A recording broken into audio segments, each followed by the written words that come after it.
Sir एक ये धरना हुआ है, दूसरा ये कि डी चौक पे एक धरना दिया था, उस पर भी इमरान खान पे सवालात उठ रहे हैं कि उन्होंने उस वक्त की एस्टेब्लिशमेंट की मदद से किया। तो आप क्या इस हवाले से भी कोई तहकीकात का मुतालबा अगर कोई कर रहा है तो आप इसको एग्री करेंगे कि ऐसे देखिए धरनों का ये जो था केस, ये तो फैज़ाबाद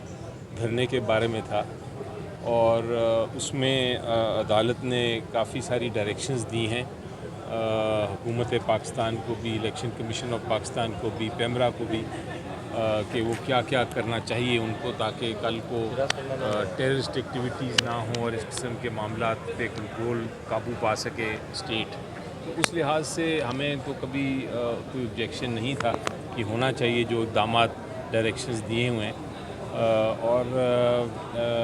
अब देखना ये है कि ये इम्प्लीमेंट करने की जो रिपोर्ट है, हुकूमत ने क्या काम किया इसको इम्प्लीमेंट करने के लिए, उस रिपोर्ट मांगी है। मेरा ख्याल है 27 या 28 अक्टूबर को अदालत ने उन हुकूमत से और इलेक्शन कमीशन से, तो रिपोर्ट देख के फिर देखेंगे, हम फैसला करेंगे कि क्या आगे मज़ीद ज़रूरत है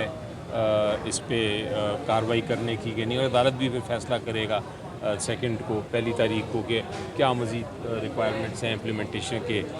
लिहाज से। अगर फैज़ हमीद के ख़िलाफ़ अगर वो उसमें है भी है उनका कि उन्होंने किस तरह सिग्नेचर भी किया, स्टेट से हटकर भी उस वहाँ पे एग्रीमेंट्स हुए, उनके ख़िलाफ़ अगर कोई एक्शन का कहा जाता है तो आप भी एग्री करेंगे फैज़ हमीद के ख़िलाफ़ एक्शन होना चाहिए? अच्छा सर, हमारा एक सवाल फैज़ हमीद के हवाले से ये भी लीजिएगा, क्योंकि अफसर आलम उस वक्त पेमरा के चेयरमैन थे, उन्होंने भी गुज़िश्ता रोज़ भी ये कहा है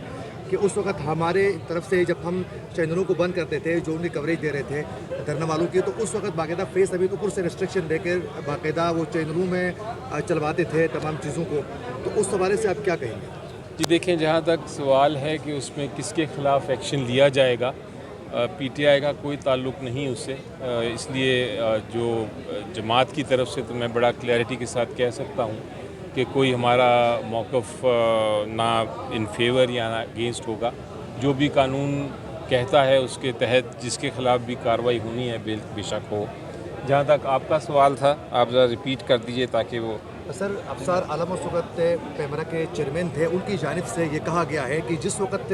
92 इसकी कवरेज कर रहा था दीगर चैनल्स धरने वालों की, तो हम जब उसको बंद करते थे तो इंस्ट्रक्शन और मिलिट्री एस्टेब्लिशमेंट की जानिब से ये आते थे कि फौरी तौर पर ये चैनल को आप खोलें या तो फिर सब चैनलों को बंद करें। उसके बाद तमाम चैनलों को भी बंद करने के इंस्ट्रक्शन हुकूमत की जानिब से उस वक्त जारी हो गए। उस वक्त खाकान अब्बासी की हुकूमत थी, तो उनकी जानिब से कहा गया कि तमाम चैनलों को फिर बंद किया जाए, जियो डॉन वगैरह। आज इलेक्शन कमीशन ऑफ पाकिस्तान के वकील साहब जब बहस कर रहे थे तो चीफ जस्टिस साहब से ये ऑब्जर्वेशन आई कि आपको अगर किसी को शख्सियत को कोई बात करनी है, बजाय वो टीवी चैनल्स पे करे, वो आके तो हमारे सामने क्यों नहीं मौक़िफ़ वो इख्तियार करते। जो भी कह रहे थे, हो सकता है कि उनका डायरेक्शन या उनका इशारा उसी तरफ हो जो आप फरमा रहे हैं। शायद वो यही कह रहे हों कि जो कुछ कहना है हमारे सामने आके क्यों नहीं कहते। इंसाफ ने अगर ये इसको चैलेंज फिर क्यों किया था? अगर इस हवाले से शोएब शाहीन साहब तो कहते हैं कि एक लैंडमार्क जजमेंट थी, तो अगर थी तो फिर चैलेंज किस बुनियाद पे किया गया था? हमने चैलेंज नहीं किया था, हमने तो पार्टी बनने की दरख्वास्त दी थी और इस हद तक दी थी कि अगर हमारी कोई ऑब्जर्वेशंस हैं जिसके ऊपर हम मज़ीद कोई बात करना चाहते थे, लेकिन वो उस वक्त की बात थी, उसके बाद काफ़ी इवेंट्स हो गए, तो अब उन ऑब्जर्वेशंस की या